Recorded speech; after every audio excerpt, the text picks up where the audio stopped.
Perfect रावा cake की recipe के लिए एक परफेक्ट मेज़रमेंट की बहुत ज़्यादा ज़रूरत होती है।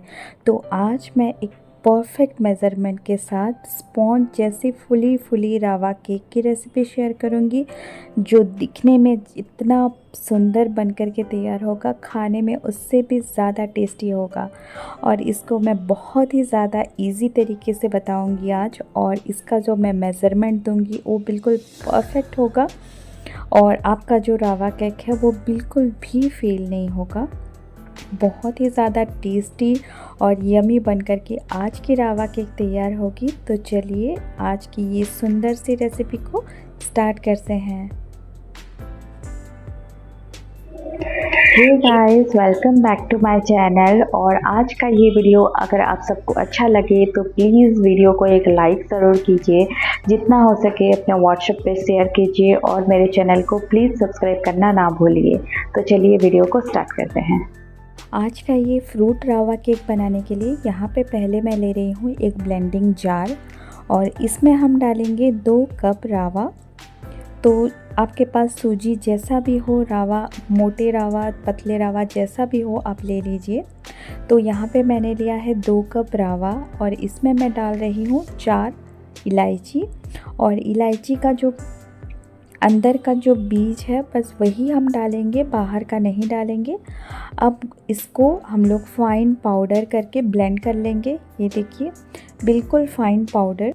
रावा को ऐसे फाइन पाउडर करना बहुत ज़रूरी है। और इसमें जो मैंने इलायची डाला है ना, ये भी इसके साथ फाइन पाउडर हो जाएगा। तो इसको ज़रूर डालें, क्योंकि रावा के साथ जो इलायची का फ्लेवर है वो बहुत अच्छा जाता है। अभी क्या करेंगे, एक बाउल ले लेंगे और इसमें मैं डाल रही हूँ आधा कप तेल। तो मैंने 2 कप रावा लिया था, इसके लिए मैं ले रही हूँ आधा कप तेल। और आधा कप लेंगे फ्रेश कर्ड, और इसमें मैं डाल रही हूँ 1 कप पाउडर शुगर। तो नॉर्मल चीनी को आप पीस लीजिए और पाउडर शुगर कर दीजिए और इसको लीजिए। और इसको अभी ना एक हैंड विस्कर के मदद से इसको विस्क कर देंगे, इसको मिला देंगे, अच्छी तरह से मिलाएंगे जब तक ये पूरा मिक्स ना हो जाए। ये देख सकते हो एक क्रीमी टेक्सचर का हो जाएगा और पूरी तरह से मिक्स हो जाएगा। इसके बाद इसमें मैं डाल रही हूँ दूध। आधा कप दूध मैंने लिया है, और ये दूध ना थोड़ा सा गुनगुना है, बहुत ज़्यादा गर्म नहीं है या बहुत ज़्यादा ठंडा नहीं है। आप रूम टेम्परेचर का दूध भी इसमें ले सकते हो। और इसको ना अच्छी तरह से मिला देंगे। ये देखिए दूध को भी अच्छी तरह से मिला देंगे। इसके बाद हम इसमें डालेंगे हमारा जो रावा है, हमने पीस के रखा था, उसको डाल देंगे इसके ऊपर। और मैंने इसमें लिया है 1/4 टीस्पून नमक, और इन सारी चीज़ों को अच्छी तरह से मिला देंगे।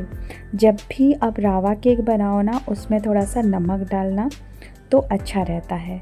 तो अभी इन सारी चीज़ों को देखिए मिला देंगे हम एक बार, और इसका कंसिस्टेंसी कुछ ऐसा हो जाएगा। और अभी ना इसको हम लोग ढक के रख देंगे साइड में आधा घंटा तक। हम जब भी रावा केक, सूजी केक बनाते हैं ना, उसको रेस्ट देना बहुत ज़रूरी है, क्योंकि रावा जो है वो फूलता है।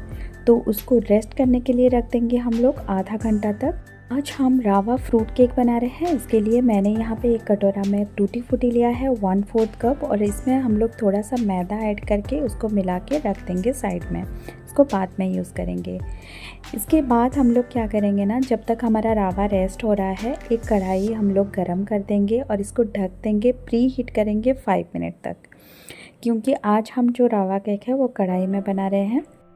और यहाँ पे जो हमारा रावा है उसको रेस्ट किए हुए आधा घंटा हो गया है, और ये देखिए कितना गाढ़ा हो गया है, और ये सूजी जो है वो फूल गया है। अभी इसी स्टेज में हम लोग ऐड करेंगे baking powder 1 teaspoon, 1 teaspoon baking powder and 1/4 teaspoon baking soda मैंने यहाँ पे डाला है। और इसके ऊपर मैंने डाला है 1/4 कप दूध, क्योंकि अभी जो सूजी है ना वो फूल गया है, तो हमारा बैटर बहुत ज़्यादा गाढ़ा हो गया है। तो इसके लिए, इसको बैलेंस करने के लिए मैंने 1/4 कप यहाँ पे दूध डाला है, और इसको अच्छी तरह से मिक्स कर लेंगे। और इसका जो कंसिस्टेंसी है ना वो हम लोग एडजस्ट कर लेंगे। आपका जो बैटर है वो थोड़ा सा और भी गाढ़ा लगे ना, तो थोड़ा सा 2 चम्मच दूध और ऐड कर लीजिएगा। और अभी ये देखिए परफेक्ट कंसिस्टेंसी है हमारा केक के लिए। और अभी हम लोग टूटी फ्रूटी को ऐड कर देंगे इसमें। और क्या करेंगे, एक बेकिंग ट्रे लेंगे और उसमें एक बटर पेपर मैंने रखा है और हमारे बैटर को उसमें डाल देंगे और थोड़ा सा टैप कर लेंगे उसको। और ऊपर से मैंने यहाँ पे डाला है कुछ टूटी फ्रूटी, क्योंकि ये फ्रूट केक है तो टूटी फ्रूटी भर भर के मैंने डाला है। और अभी ना इसको हम लोग बेक करेंगे। जो हमारा कढ़ाई मैंने प्री हीट करने के लिए रखा था उसमें हम लोग एक स्टैंड रख देंगे और इसके ऊपर हम लोग रखेंगे हमारे केक टिन को और इसको बेक करेंगे कम से कम 25 से 30 मिनट तक, जब तक आपका केक रेडी ना हो जाए। एक टूथपिक लगा के देख लीजिएगा, केक जब तक रेडी ना हो जाए तब तक हम लोगों को बेक करना है। कवर का जो होल था ना उसको मैंने कवर कर लिया है।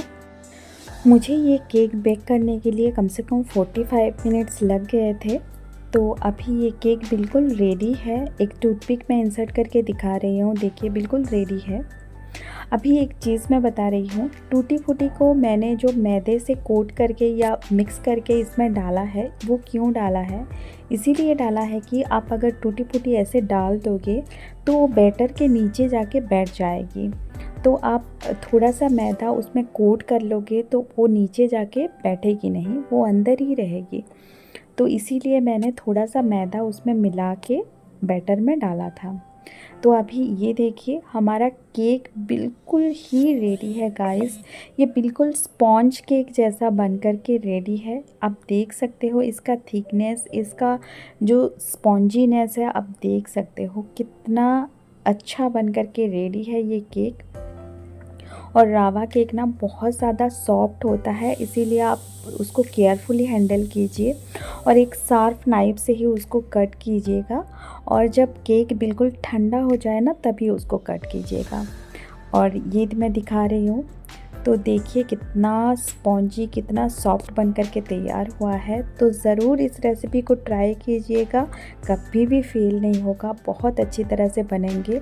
और आज का ये रेसिपी कैसा लगा मुझे ज़रूर बताइए। अच्छा लगा तो वीडियो को लाइक, शेयर एंड सब्सक्राइब ज़रूर कीजिए। Thank you so much guys, bye, take care.